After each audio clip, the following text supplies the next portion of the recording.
আমাৰ হাজি আমিনুল এমএলএ 8 মাহৰ পৰা জেলত আছে। আপোনালোকে জানে এটা ষড়যন্ত্ৰ হিচাপে তাক জেলত সোমাই ৰাখি দিছে, এনএসএ দিছে। কোনো এনেকুৱা পাপ কৰা নাই যেটো এনএসএ দিব লাগে। আগত যেটো হৈছিল 14 দিন পিছতেই জমানত পাইছে, তাৰপিছত এনএসএ সোমাই দিছে। পলিটিক্যাল মোটিভেশন এইটোৰ ভিতৰত ইন্টেনশন আছে, আমি খোলাখুলি দেখি আছো। পলিটিক্যালি চাৰ্জ কৰাৰ কাৰণে বলে আমি আপোনালোকে ভয় নকৰিব, আমি ইয়াৰ পৰা সুপ্ৰিম কোৰ্টলৈকে যাম। আজি আহিছো দেখিছো, আৰ প্ৰয়োজন হলে আমি সুপ্ৰিম কোৰ্টলৈকে যাম। তথাপিও যদি গভৰ্নমেন্টে নেড়ে, কংগ্ৰেসে বিচাৰি আছে এই মানুহজন জেলত থাকক। কংগ্রেসী বিধায়ক যে তাত লড়িব, ই ইন্টারেস্টেড। শুনিছো ই লাখ লাখ কোটি টাকা খরচ কৰি আছে।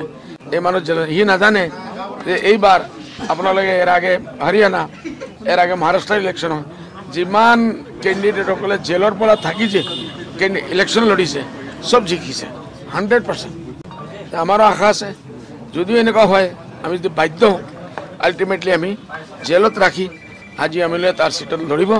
আৰ যে এমএলএ ফাইন্যান্স কৰি আছে তাক জেলত ৰাখাৰ কাৰণে ই এইবাৰ শেষ। আমাৰ হাজি আমিনুল এমএলএ 8 মাহৰ পৰা জেলত আছে। আপোনালোকে জানে এটা ষড়যন্ত্ৰ হিচাপে তাক জেলত সোমাই ৰাখি দিছে, এনএসএ দিছে।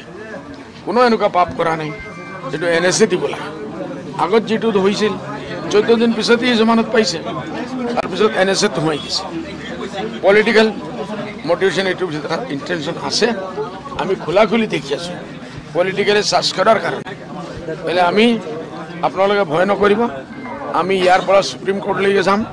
আজি আহিছো দেখিছো, আর প্রয়োজন হলে আমি সুপ্রিম কোর্টলৈকে যাম। তথাপিও যদি গভর্নমেন্টে নেড়ে, কংগ্রেসে বিচাৰি আছে এই মানুহজন জেলত থাকক। কংগ্রেসী বিধায়ক যে তাত লড়িব, ই ইন্টারেস্টেড। শুনিছো ই লাখ লাখ কোটি টাকা খরচ কৰি আছে।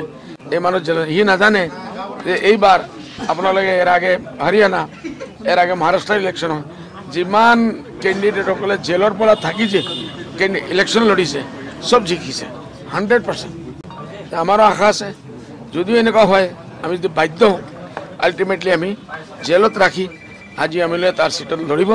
আৰ যে এমএলএ ফাইন্যান্স কৰি আছে তাক জেলত ৰাখাৰ কাৰণে ই এইবাৰ শেষ।